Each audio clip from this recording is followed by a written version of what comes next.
ചെറുപ്പം തൊട്ടേ ഞാൻ കേൾക്കുന്ന ഒന്നാണ്. നല്ല തടിയാണല്ലോ, നല്ല ഫുഡായിരിക്കില്ലേ, ഫുൾ ടൈം ഫുഡായിരിക്കില്ലേ.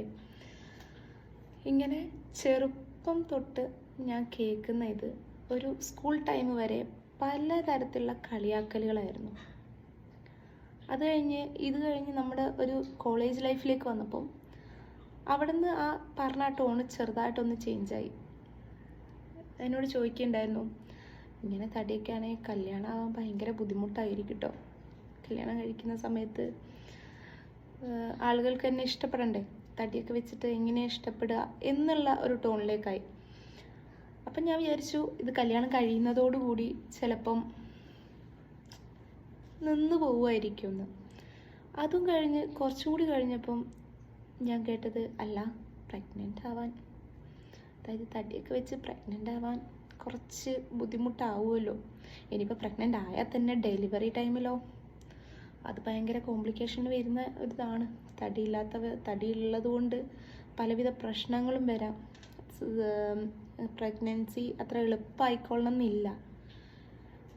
അപ്പോൾ ഓരോ ടൈമിലും ഓരോരോ കാരണം, അതും എൻ്റെ തടിയെ ബേസ് ചെയ്തിട്ട് ഓരോരോ റീസൺസ്, എന്നെ പറയാനുള്ള ഓരോരോ റീസൺസ് ഉണ്ടായിരുന്നു. അപ്പം ഇത് കഴിഞ്ഞു, 2 മക്കളൊക്കെ ആയി. അപ്പം നമ്മൾ പഴയ രീതിയിലേക്ക് തന്നെ, അതായത് വെറുതെ ഇരിക്കുമ്പോൾ കളിയാക്കലുകൾ, പ്രത്യേകിച്ച് നമ്മുടെ ഫാമിലിയിലോ അടുത്തോ എവിടെയെങ്കിലുമൊക്കെ ഫങ്ഷൻസോ അല്ലെങ്കിൽ ഗെറ്റ് ടുഗദറോ മരണോ അങ്ങനെ എന്ത് പരിപാടി ആയിക്കോട്ടെ, ഇവർക്ക് പറഞ്ഞു ചിരിക്കാനുള്ള ഒരു ടോപ്പിക്കായിട്ട് എൻ്റെ തടി ഇട്ട് കൊടുക്കാറുണ്ട്. പലപ്പോഴും ഞാനിത് കേട്ടിട്ട് ഒന്നെങ്കിൽ ഞാൻ ആ സിറ്റുവേഷനിൽ നിന്ന് മെല്ലെ മാറി നിൽക്കും, ഇല്ല എങ്കിൽ എന്തെങ്കിലും ഒരു കമൻറ്റ് പറഞ്ഞ് ഞാൻ അവിടെ സ്റ്റോപ്പ് ചെയ്യും. അതായത് എനിക്ക് അവർ പറഞ്ഞ് ചിരിക്കുമ്പം ഓ അങ്ങനെയാ ഇങ്ങനെയാന്നൊക്കെ പറഞ്ഞ് ഞാനും അത് അവിടെ എങ്ങനെയെങ്കിലും സ്റ്റോപ്പ് ചെയ്യാൻ നോക്കും. അതിനേക്കാൾ എനിക്ക് അനുഭവം കിട്ടിയതെന്ന് വെച്ചാൽ, എന്നെ എപ്പോഴും കമ്പയർ ചെയ്ത് പറയുമായിരുന്നു.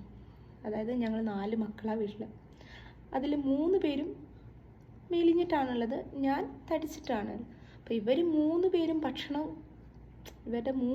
ഭക്ഷണം ഞാനാണോ കഴിക്കണേ, ഇവർക്കൊന്നും കൊടുക്കാറില്ലേ, അങ്ങനെ തൊട്ടുള്ള ഒരുപാട് കമൻറ്റുകൾ ഞാൻ കേട്ടിട്ടുണ്ട്.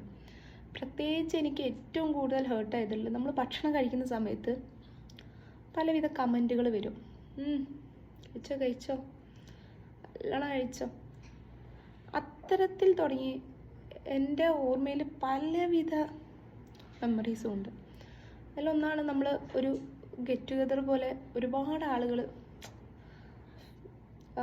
കൂടിയൊരു സ്ഥലത്ത് നമ്മൾ ഫുഡ് കഴിക്കാതിരിക്കുന്ന സമയത്ത് അവിടെ കുറച്ച് ഫുഡ് എക്സ്ട്രാ ഉണ്ട്. അപ്പം എൻ്റെ അടുത്ത് വന്ന് ചോദിച്ചു, നീ കഴിക്കണ പോലെ നിൻ്റെ മക്കൾ കഴിക്കുമെന്ന് വിചാരിച്ചിട്ടാണോ ഇത്രയും ഫുഡ് ഇവിടെ വെച്ചിരിക്കുന്നത് എന്ന് ചോദിച്ചു. ഒരുപാട് പേര് ഇന്ന് ഭക്ഷണം കഴിക്കുന്നു, അതിൽ ആ ഫുഡ് എല്ലാവരും ഒരുമിച്ച് എടുത്തതാണ്. അതിൽ എന്നോട് മാത്രം ആ ഒരു ചോദ്യം, അതെനിക്ക് ഭയങ്കര വേദന തന്നിരുന്ന ഒരു ചോദ്യമായിരുന്നു. അത് ചോദിച്ച സമയത്ത് എനിക്ക് ആ ഭക്ഷണം കഴിക്കാനും കഴിയാണ്ട് അത് ഇറക്കി വിടാൻ വളരെ ബുദ്ധിമുട്ടി. അന്ന് ഞാൻ ആ സിറ്റുവേഷൻ എങ്ങനെയൊക്കെയോ ആണ് ഹാൻഡിൽ ചെയ്തത്.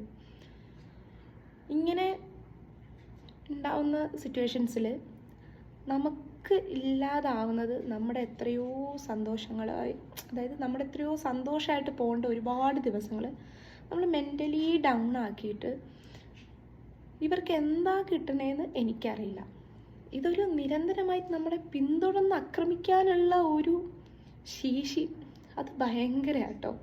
ഇതൊരു കലാരൂപമായിട്ടാണോ ഇനി അവർ കൊണ്ടു നടക്കണേന്ന് വരെ എനിക്ക് സംശയമുണ്ട്. ഇത്തരത്തിൽ ഒരു നോ പറയാൻ കഴിയാതെ ഇരിക്കുന്നതാണ് ഏറ്റവും നമ്മുടെ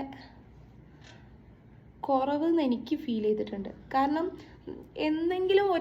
എപ്പോഴെങ്കിലും ഒരു തവണ ഞാനത് ഇങ്ങനെ പറയുന്നത് എനിക്കിഷ്ടമല്ല, ഇങ്ങനെ പറയരുത്, ഇതെൻ്റെ ഒരു ഏറ്റവും എൻ്റെ ഒരു പേഴ്സണലായിട്ടുള്ള അല്ലെങ്കിൽ എൻ്റെ ഒരു ബൗണ്ടറീൻ്റെ ഉള്ളിൽ കിടന്നിട്ട് എനിക്കെതിരെ ഒരു കമൻറ്റ് പറയാൻ എന്തിനാ നമ്മൾ ഒരാളെ അലൗ ചെയ്യിക്കണേ. അപ്പം എപ്പോഴും നമ്മുടെ ഒരു മെൻ്റൽ ഹെൽത്ത് ഓക്കെ ആവണമെങ്കിൽ ഇതിനെതിരെ നമ്മൾ എപ്പോഴെങ്കിലും റിയാക്ട് ചെയ്യണം. എന്നാൽ മാത്രമേ നമുക്കൊരു സാറ്റിസ്ഫാക്ഷൻ കിട്ടുള്ളൂ. ഇത് പറയാൻ കാരണം ഞാനത് ചെയ്തതുകൊണ്ടാണ് ഇന്ന് എനിക്ക് ഇവിടെ വന്ന് ഇങ്ങനെ പറയാനൊരു ധൈര്യം കിട്ടിയത്. നമ്മളെപ്പോഴും വിചാരിക്കും സന്തോഷം കിട്ടണമെങ്കിൽ വേറെ പല പല കാര്യങ്ങളാണ്. അതൊന്നുമല്ല. നമുക്ക് സന്തോഷം കിട്ടണമെങ്കിൽ ശരിക്കും വേണ്ടത് ഒന്ന് സെൽഫ് ലവ് ആണ്. എന്ന് നമുക്ക് നമ്മളോട് തന്നെ ഒരു ഇഷ്ടം തോന്നണോ ആ പോയിന്റ് തൊട്ട് നമ്മൾ ഹാപ്പി ആയിരിക്കും. പിന്നെ സെൽഫ് റെസ്പെക്റ്റ് വിട്ടിട്ടുള്ള ഒരു പരിപാടിക്ക് നിൽക്കരുത്. സെൽഫ് റെസ്പെക്റ്റ് എന്ന് നമുക്ക് റെസ്പെക്റ്റ് തരാതെ നിൽക്കുന്ന ഒരാളെടുത്ത് നമ്മൾ കഴിയുന്നതും പോവാതിരിക്കുക. അവരെ നമ്മൾ നമ്മുടെ ലൈഫിൽ നിന്ന് നമ്മുടെ സന്തോഷങ്ങൾ ഇല്ലാതാക്കുന്ന ഒരാളാണെങ്കിൽ മാറ്റി നിർത്തുക. അതാണ് ഏറ്റവും നല്ലത്. അങ്ങനെ മാറ്റി നിർത്തിയാൽ മാത്രമേ നമുക്ക് നമ്മുടേതായ ഒരു സമാധാനം പറഞ്ഞൊരു സാധനം കിട്ടുള്ളൂ. ഞാനിപ്പോൾ വീഡിയോ ചെയ്തത് എന്താണെന്ന് വെച്ചാൽ, ഇങ്ങനെ നോ പറയാൻ കഴിയാതിരിക്കുന്ന ആരെങ്കിലും ഉണ്ടെങ്കിൽ കൃത്യമായിട്ട് നോ പറയുക.